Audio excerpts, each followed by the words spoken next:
Remember that this is a crisis whose origins are in Myanmar and whose solutions ultimately have to be in Myanmar. And you've heard the Secretary-General very clear on what we as the UN want to see. Firstly, immediate end, cessation of the violence. Secondly, unhindered, unfettered, full access, humanitarian access in Rakhine, especially northern Rakhine.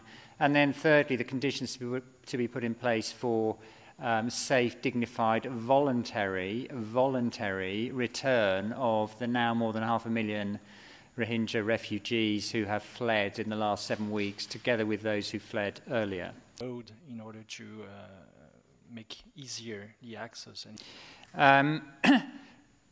This is a refugee crisis. These people are refugees.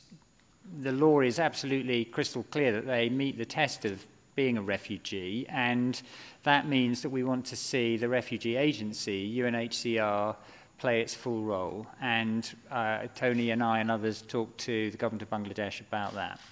Next point, the world should be grateful to the government, institutions and people of Bangladesh for their generous welcome. Voluntary repatriation. Next point, the conditions on the ground are very difficult. Congestion, overcrowding, inadequate facilities. We need to get more food in. We need to have better water supply. We need better sanitation facilities. We need to scale up the other service provision. A lot to do to improve the conditions in the camps, the infrastructure around the camps, and so on.